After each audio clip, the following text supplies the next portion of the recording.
साधारण को असाधारण बनने में वक्त लगता है।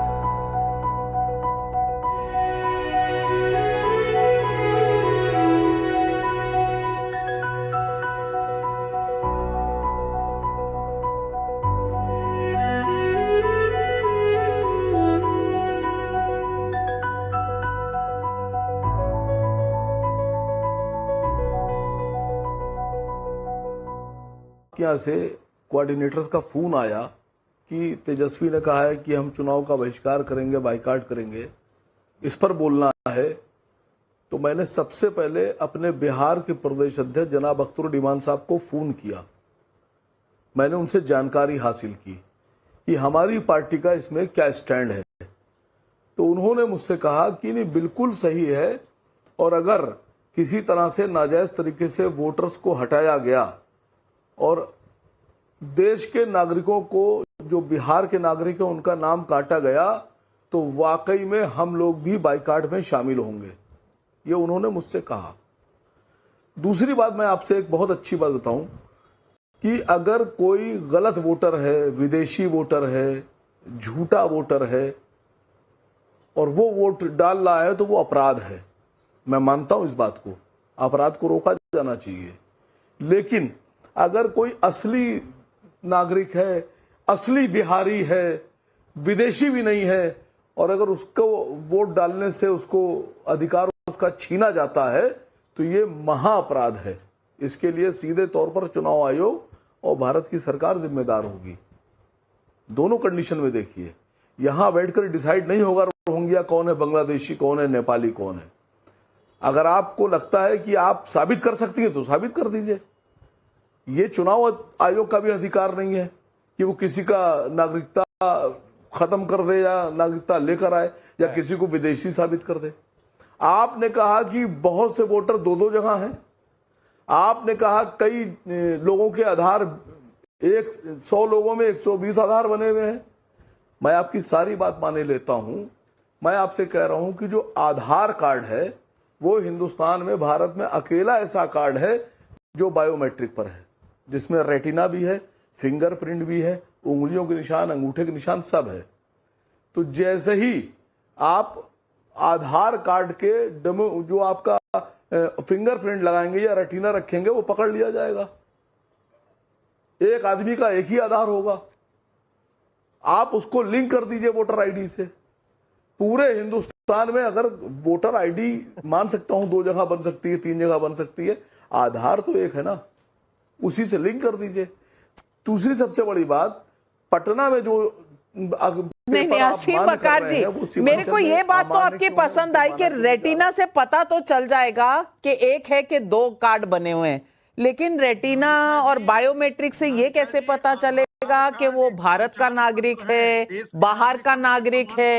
ये कैसे पता चलेगा? शिवम त्यागी जी जवाब दीजिए असीम बकार जी के सवाल। मुझे ऐसा लगता है कि बाहर से जितने भी लोग आते हैं वो बिना आंखों के और बिना हाथों के आते हैं, तभी पता चल सकता है। गजब लॉजिक है। कहते हैं कि भाई रेटिना से पता चल जाएगा। अरे रेटिना बाहर वालों के पास भी होता है, उंगली भी बाहर वालों के पास आती है, तभी तो यहाँ वोटर बनते हैं। कैसा तर्क है? खैर, आप फैक्चुअली भी बहुत इनकरेक्ट हैं और आपने झूठ भी बहुत सारे बोले। तो मेरा सुन लीजिए प्लीज। मेरा नाम शिवम त्यागी है। बाद में किसी दिन आप नाम मेरा ले लीजिएगा, कोई बात नहीं, लेकिन अभी सुनिए प्लीज, आपके लिए अच्छा रहेगा, भविष्य में काम आएगा। आऊंगी बकार साहब, आऊंगी आपके पास। नहीं प्लीज, आपने अब तक 4 सवाल उठाए, पहले 4 सवालों का जवाब तो ले लीजिए। आयोग ने पूरी नहीं सुनी आपने? नहीं प्लीज सुनिए ना। चुनाव आयोग ने बाकायदा सुप्रीम कोर्ट को यह चिट्ठी लिखी और उसमें कहा कि आर्टिकल 324 और 26 के तहत हमारे पास पूरा अधिकार है किसी की नागरिकता पता करने का।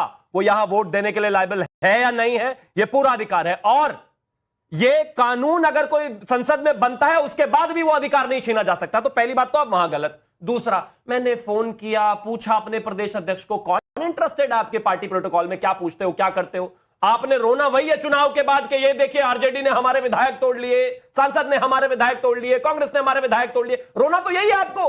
तो पूछो मत पूछो, कोई फर्क नहीं पड़ता भाई। जो एक आधा जीतेगा, जो कि नहीं जीतेगा, वो भी अल्टीमेटली आरजेडी ले जाएगी चुरा कर, जैसे और लोगों की ले गई। अब आगे आते हैं।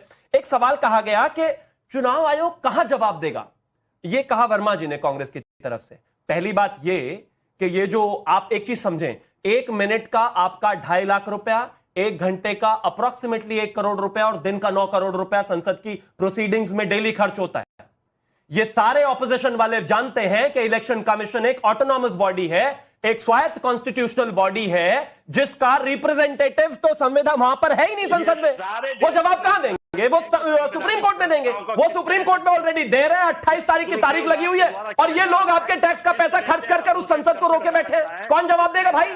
सरकार नहीं जवाब दे सकती। लॉ मिनिस्ट्री के तहत उनकी बजटरी एलोकेशन आती है, सिर्फ बाकी कुछ नहीं आता है। इलेक्शन कमीशन जो है कहेंगे, पहले कहते हैं कि चुनाव आयोग से सवाल पूछते हैं, जवाब बीजेपी देती है, और जब पार्लियामेंट रोका जाता है और कहा जाता है कि इस पर बीजेपी जवाब नहीं दे सकती संसद के अंदर, तो कहते हैं हम पार्लियामेंट चलने नहीं देंगे। वो तो जीत भी मेरी, पट भी मेरी। और सवाल पब्लिक पूछ रही है। पीयूष करंबलेकर बिलासपुर से पूछ रहे हैं, लोकतंत्र में वोटिंग एक गोपनीय प्रक्रिया है, फिर विपक्ष को कैसे पता है कि उनके ही वोटर का मताधिकार छीन लिया जाएगा?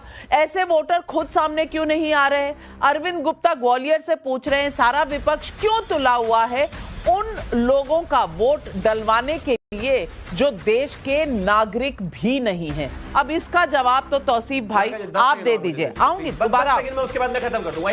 तौसीफ से सवाल और है। इन्होंने कहा कि मोदी जी भी तो इसी वोटों से जीते थे, 2014 में जीते, 2019 में जीते, 24 में। लालू प्रसाद यादव 1990 में जीते, 62% वोट मिला, 95 में जीते, 63% वोट मिला, 2000 में जीते, 62% वोट मिला, और जैसे ही हमने एसआईआर किया तुरंत जो है 45% वोट शेयर हो गया और वो हार गए। बीजेपी आप भी तो उससे जीत रहे थे भाई, ऐसे मत जाइए पीछे कि पीछे जाकर ठीक करना है। बिल्कुल ठीक। तौसीफ भाई बिक चुकी है जो बीजेपी वाले। तौसीफ भाई आप बोलिए, आपके 60 सेकंड शुरू होते हैं अब। नाविका जी, बहस हो रही है इलेक्शन कमीशन द्वारा एसआईआर किए जाने पर बिहार में।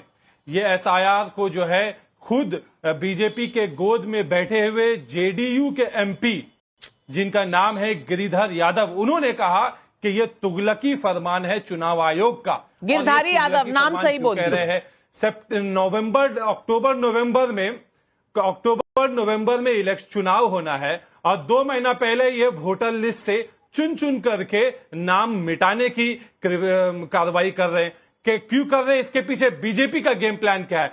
मैं आपको याद दिलाना चाहूंगा, आपने प्रोग्राम के शुरुआत में बताया कि किन किन इलाकों में आरजेडी ने कम मार्जिन से वोट को जीता। ये उन्हीं इलाकों में टारगेट करके उतने ही गिने चुने वोटर्स को डिलीट करेंगे, भले ही वो नागरिक हो, वो उनको डिलीट करेंगे। बाद में जब वो छानबीन होगी, आपत्ति जनाएगी, तब बोल देंगे ओ आई एम सॉरी, और बोल करके नाम वापस जो है उनको करेक्शन करेंगे, और आई एम सॉरी बोल करके ये यहाँ पे चुनाव जितवाने की जो है गेम प्लान है। आपको गिरधारी यादव समझ आ गए, आशीष दुआ नहीं समझ आए, जो महाराष्ट्र के कांग्रेस से बोल रहे हैं कि बीएलए ने कोई सवाल नहीं उठाया, किसी ने केस नहीं किया। लोकसभा चुनाव के 10 ऐसे केस चल रहे हैं सुप्रीम कोर्ट में, जिसमें से एक भी कांग्रेस का नहीं है। अरे भैया, सब कुछ इतना काला है तो फिर प्रॉब्लम क्या है? उठाओ, कोर्ट जाओ। कोर्ट जाना नहीं है, सबूत देना नहीं। मैं बाद में सॉरी नहीं बोलूंगा। मैं अपनी पार्टी की तरफ से, अलायंस की तरफ से अभी सॉरी बोलकर आपसे माफी मांगकर डिबेट छोड़कर चला जाऊंगा, फिर कभी नहीं आऊंगा।